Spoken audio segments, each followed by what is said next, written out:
Thirsty? You must be making good progress on the furnace down there, then, I take it? It's a good question.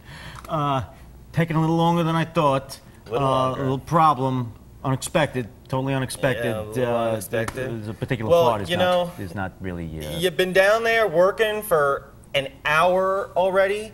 So, what have you been doing down there? Well, I had to figure out what was exactly wrong, and what I thought was wrong.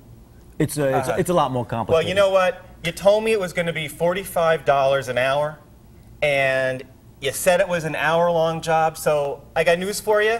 I'm not going to pay a dime more than we talked about. You got that? Not a dime more. Has that ever happened to you? You know, when you're sure you've figured out the problem, you fix it, and then you discover that you were wrong and you have to start all over again? Well, some techs I know would be reluctant to admit it, but we all make mistakes now and then. Doctors, lawyers, athletes, politicians, especially politicians. You name it. We're only human. And as advanced as the service industry has become over the years, diagnosing customer problems has yet to become an exact science. Sure, sometimes the problem is obvious, but at other times you feel like you might as well look into a crystal ball for the answer. Oh man, I hate these old friggin' furnaces here. These old houses. There'd be a million things wrong with this thing. Well, so what do you think? Is it as simple as it looks? It's a big job. Oh. It's a big job. Oh yeah. It's. Oh, you gotta be kidding. I mean, what went wrong this time? Well, it's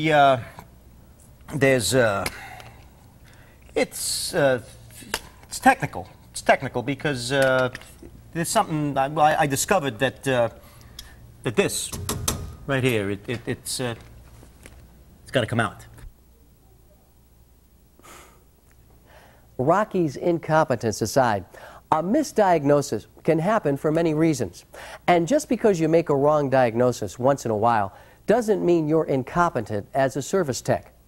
In some cases, the problem can't be accurately assessed unless the customer is willing to let you set up testing equipment, excavate, break open walls, or run up other serious additional costs. In some cases, your best diagnostic tool is your gut feeling, an educated guess that is based on similar past experiences. And sometimes you just guess wrong. However, not every misdiagnosis is unavoidable.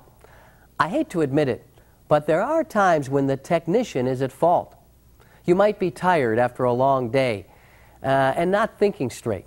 Or maybe you're under pressure to get to your next job, so you're rushing a little too much.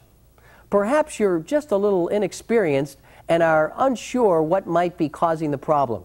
Or maybe you're very experienced and you assume it's just like another job you've seen 100 times before, only to find it is a different and more complicated problem. All right. Just as I thought, looks like the igniter valve needs to be replaced. All right, along with a whole lot of other stuff. But you barely looked at the problem. Lady, I know this like the back of my hand, all right? This is exactly what you need, all right? Okay. I can't believe it. He put in all of those supposedly new parts I needed, and I still don't have any heat. What in the heck was he doing down here anyway? So what can you do to avoid these somewhat sticky situations? Well, first and foremost, proceed with caution.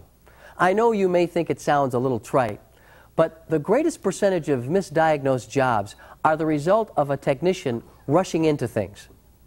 Don't take shortcuts. Follow the proper diagnostic procedure. Use your checklists and complete your tests before making a decision on the proper procedure. I mean, would you want a doctor to operate on you without taking x-rays or running a few tests to be sure of the problem? No, I don't think so. Well, don't treat your customers with any less respect.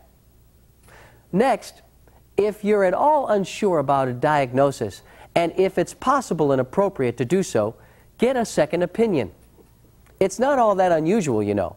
Doctors do it, lawyers, engineers, practically any professional you can think of, in fact. So why shouldn't you?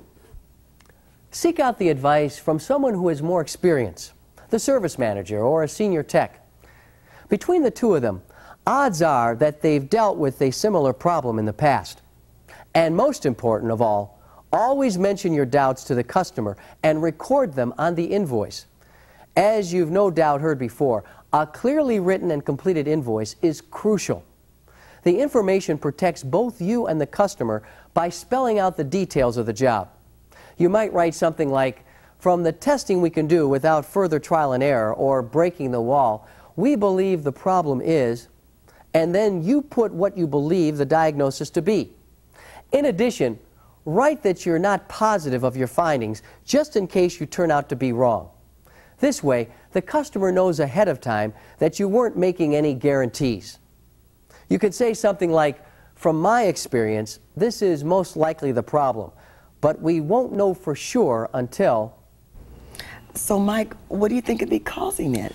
Well, I can't be positive yet, so I'm going to write down that we're going to go ahead and try replacing the low voltage controls. But if that doesn't work, we may have to try looking at the gas valve. Well, I tried replacing the controls, but it looks like it's a problem with the gas valve after all. Oh, no. Yeah, unfortunately, it's going to take a little bit more time. The solution isn't what I first thought, but I'll have to get the book out to show you the additional charges. I'm really sorry for the inconvenience, but sometimes it's difficult to know what the problem is until you look at all the different possibilities. Now, when you do make an incorrect diagnosis, how you handle the situation can be very important. Whatever you do, don't turn a bad situation into a dishonest act. Yes, it's a little embarrassing to have to tell a customer that you made a mistake and that more work is necessary.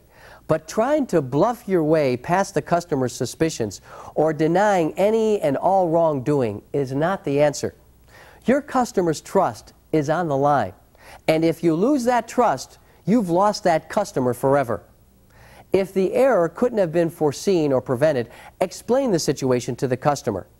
Hopefully, you'll have recorded your concerns on the invoice as we discussed, so the customer will be more prepared for the news.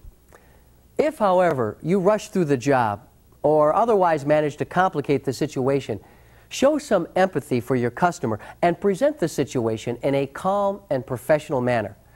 While you may have to absorb the additional cost if you've made an error, the ultimate payoff will be having a fully satisfied customer who may call upon you again and again. And you will be able to sleep at night.